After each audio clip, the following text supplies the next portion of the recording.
बचाओ, बचाओ मुझे, मैं मर जाऊंगा। हट जाओ, हट जाओ।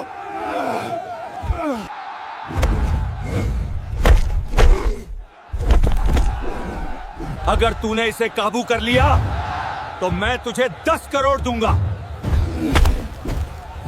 सुबह से ही गांव में अजीब सी हलचल थी। आम दिनों में जो चौपाल खाली पड़ी रहती थी, आज वहां पैर रखने की जगह नहीं थी।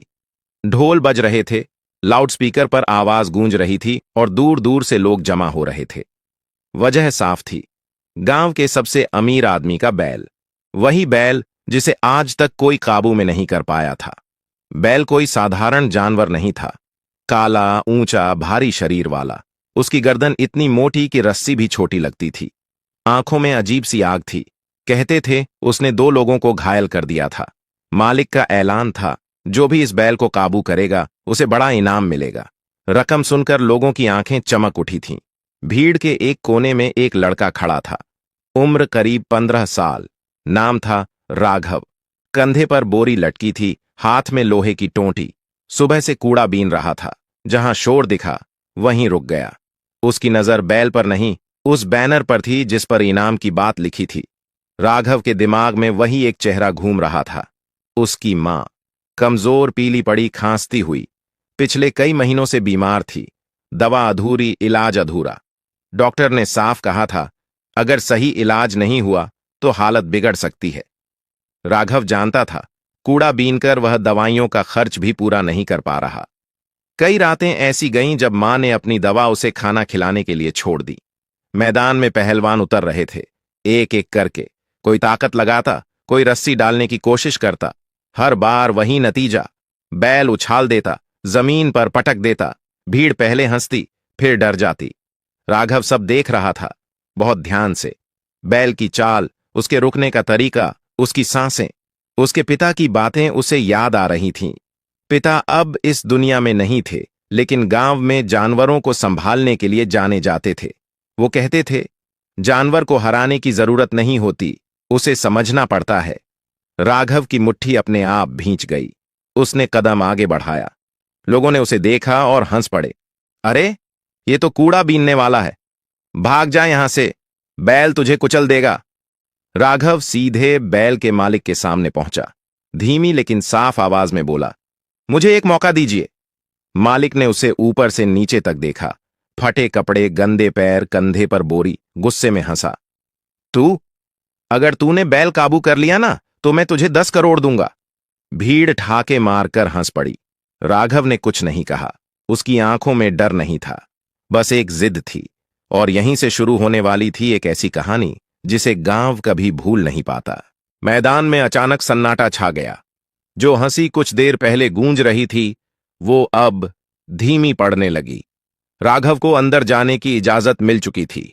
लोग अब भी यकीन नहीं कर पा रहे थे कि एक 15 साल का कूड़ा बीनने वाला उस बैल के सामने खड़ा होने जा रहा है जिसने बड़े बड़े पहलवानों को धूल चटा दी थी। राघव ने अपनी बोरी एक तरफ रखी। नंगे पैर मिट्टी पर पड़े। उसने गहरी सांस ली। भीड़ से आवाजें आने लगीं। मर जाएगा ये, इसे किसी ने रोका क्यों नहीं? मालिक पागल हो गया है। लेकिन राघव का ध्यान कहीं और था। उसके कानों में शोर नहीं, मां की खांसी गूंज रही थी। वो रात जब मां दर्द से करवट बदलती रही थी। वो सुबह जब मां ने कहा था, आज दवा मत लेना, पैसे बचा ले। बैल ने अचानक जोर से पैर पटका। धूल उड़ी। उसकी नथुनों से भाप निकलने लगी। वो रस्सी से बंधा था, लेकिन बेचैनी साफ दिख रही थी। राघव रुका। उसने सीधा बैल की आंखों में नहीं देखा। पिता की सीख याद थी, सीधी नजर चुनौती होती है। उसने धीरे धीरे कदम बढ़ाए, न दौड़ा न झपटा, बस चलता गया। बैल ने अचानक झटका मारा, रस्सी खींच गई। भीड़ से चीख निकली, लेकिन राघव वहीं रहा। उसके घुटने हल्के से कांपे, मगर कदम नहीं रुके। पहला हमला हुआ। बैल ने सिर झुकाया और सीधा उसकी तरफ बढ़ा। सबको लगा अब खेल खत्म। राघव एक झटके में साइड में लुढ़क गया। मिट्टी उसके चेहरे पर लग गई, हाथ छिल गया। लोग चिल्लाए, अब उठेगा नहीं। लेकिन राघव उठा, धीरे, चुपचाप। अब बैल रुक गया था। उसने पहली बार किसी को यूं देखा था जो गिरकर भी पीछे नहीं हटा। राघव ने दूरी कम की। उसने ताकत नहीं लगाई, बस बैल की चाल के साथ खुद को ढालता गया। एक बार फिर बैल उछला, इस बार राघव उसके बहुत पास था। उसने सींग नहीं पकड़े, सीधे शरीर से चिपक गया। सांसें तेज हो गईं। उसकी पकड़ कमजोर नहीं थी, लेकिन सख्त भी नहीं। जैसे वो बैल से लड़ नहीं रहा था, बस उसे थाम रहा था। मिनट बीतने लगे। बैल की ताकत घटने लगी। उसकी चाल भारी हो गई। राघव को वहीं पल चाहिए था। उसने हल्का सा दबाव बदला, अपनी पकड़ को सही जगह लगाया। ना जोर, ना हिंसा। अचानक बैल के घुटने मुड़े। वो बैठ गया। पूरा मैदान सुन्न। फिर किसी ने चीख मारी, बैठ गया, बैल बैठ गया। राघव वहीं खड़ा था, हांफता हुआ, मिट्टी में सना हुआ।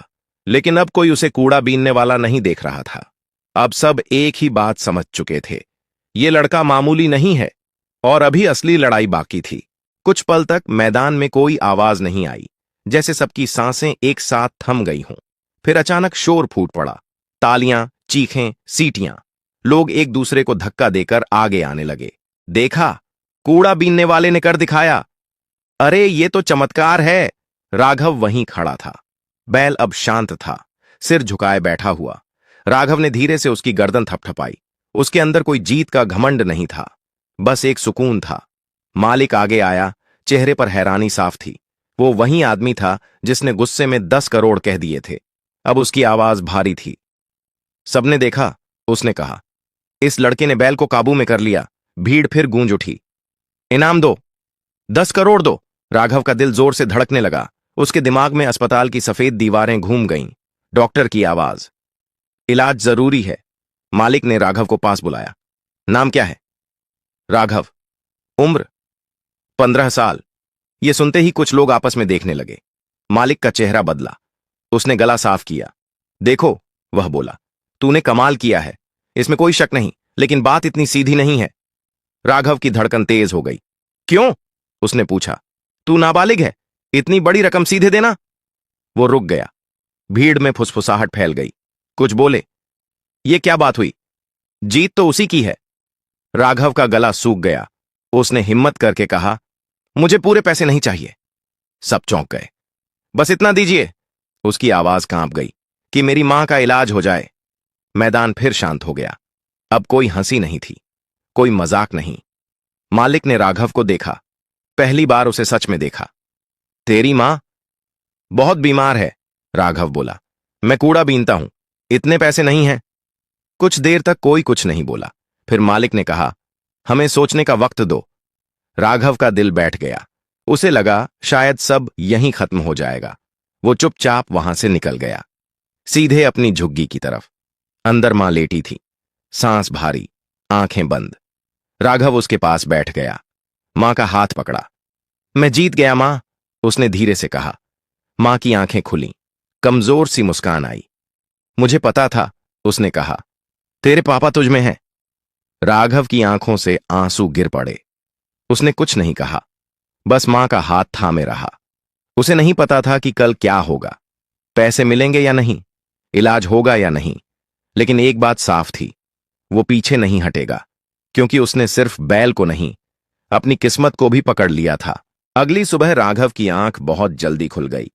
रात ठीक से सोया नहीं था। बार बार वही सवाल दिमाग में घूमता रहा। अगर पैसे नहीं मिले तो? मां अभी भी सो रही थी। उसकी सांसें भारी थीं, लेकिन रात से थोड़ी बेहतर लग रही थीं। राघव चुपचाप बाहर निकल आया। आज फिर मैदान बुलाया गया था। जब वो वहां पहुंचा, माहौल बदला हुआ था। कल की भीड़ नहीं थी। आज लोग कम थे, लेकिन चेहरे गंभीर थे। कोई हंस नहीं रहा था। मालिक कुर्सी पर बैठा था। पास में 2-3 लोग कागज देख रहे थे। राघव को देखते ही उसने इशारे से बुलाया। हमने बात कर ली है, मालिक ने सीधे कहा। राघव की सांस अटक गई। उसके हाथ अपने आप भींच गए। तेरी जीत पर कोई सवाल नहीं है, मालिक बोला। तूने बैल काबू किया, और वो भी बिना नुकसान पहुंचाए। राघव ने सिर झुका लिया। उसके लिए यही काफी था। 10 करोड़ सीधे तेरे हाथ में नहीं दिए जाएंगे, मालिक ने आगे कहा, लेकिन तेरी मां का पूरा इलाज हमारे खर्चे पर होगा। राघव ने बिना एक पल सोचे कहा, मुझे मंजूर है। उस पल उसके लिए पैसे का मतलब बदल चुका था। अब वो सिर्फ एक चीज था, मां की सांस। उसी दिन एक गाड़ी आई। राघव ने पहली बार मां को 4 पहियों वाली गाड़ी में बैठाया। मां डरी हुई थी। उसने राघव का हाथ कसकर पकड़ रखा था। डर मत मां, राघव बोला, अब सब ठीक होगा। अस्पताल पहुंचकर राघव सहम गया। इतनी बड़ी इमारत, सफेद रोशनी, मशीनों की आवाज। मां को अंदर ले जाया गया। राघव बाहर बेंच पर बैठ गया। पहली बार उसे लगा कि असली बैल अब सामने नहीं, अंदर है। घंटे बीतते गए। हर दरवाजा खुलने पर उसका दिल जोर से धड़कता। उसे अपने पिता की बात याद आई। हिम्मत का असली मतलब इंतजार होता है।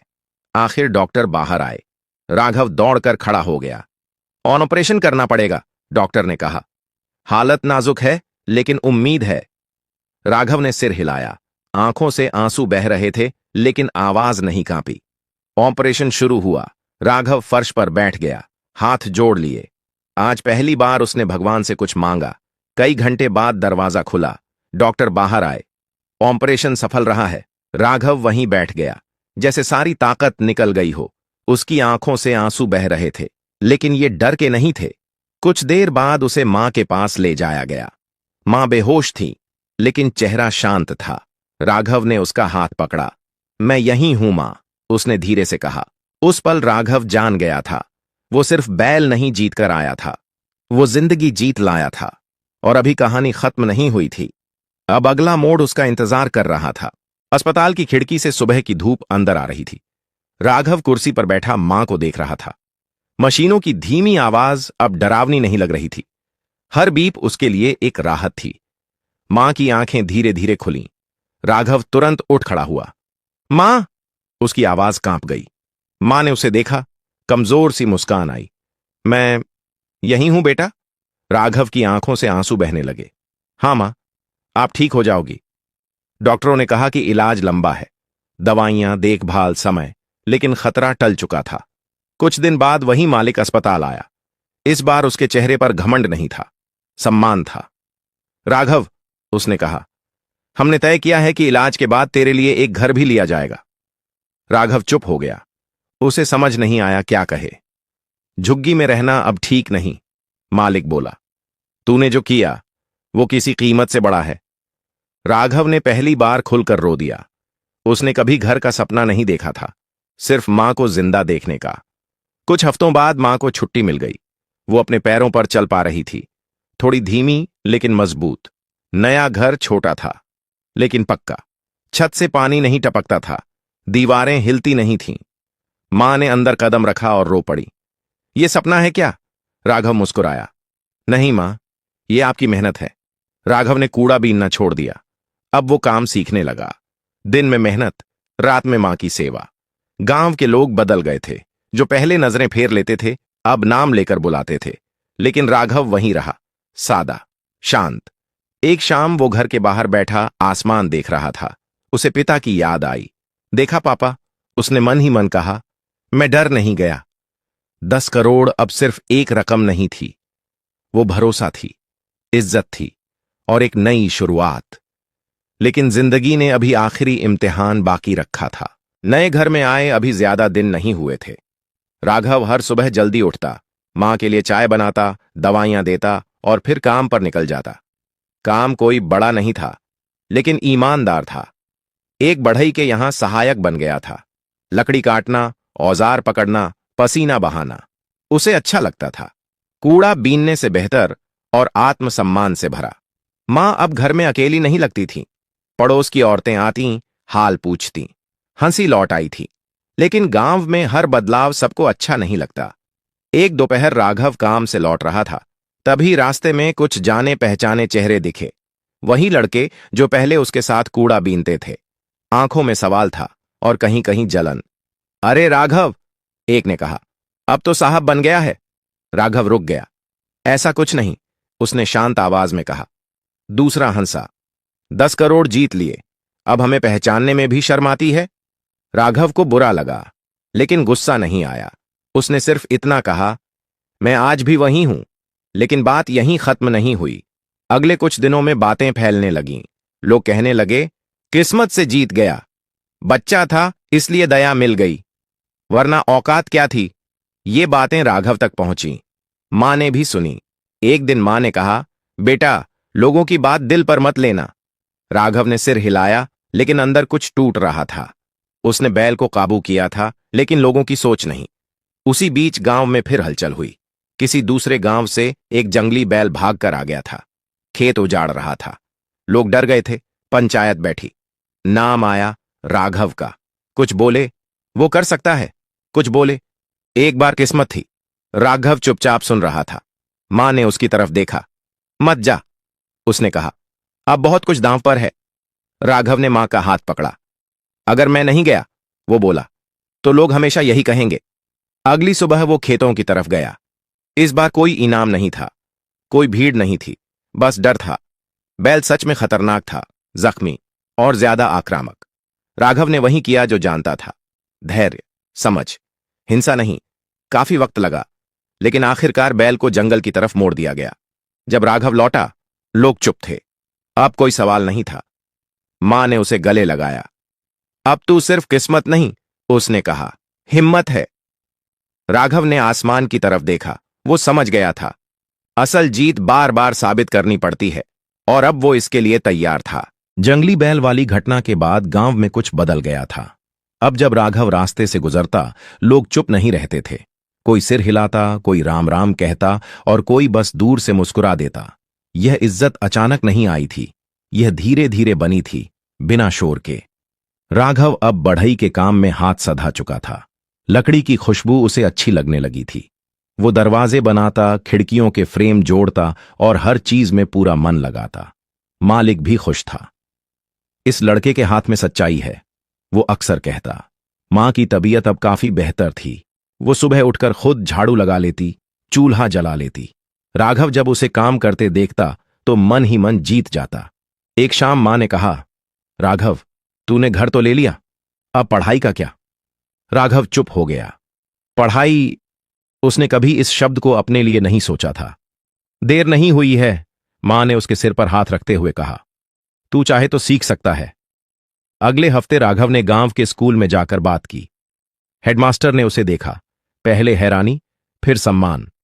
अगर पढ़ना चाहता है, उन्होंने कहा, तो रास्ता निकलेगा। राघव दिन में काम करता, शाम को स्कूल जाता, थका रहता लेकिन खुश रहता। कुछ लोग अब भी ताना मारते, बैल वाला हीरो अब किताब उठाएगा। राघव सुनकर भी अनसुना कर देता। उसने सीख लिया था, हर आवाज का जवाब देना जरूरी नहीं। एक दिन वही अमीर मालिक फिर आया, इस बार बिना शोर के।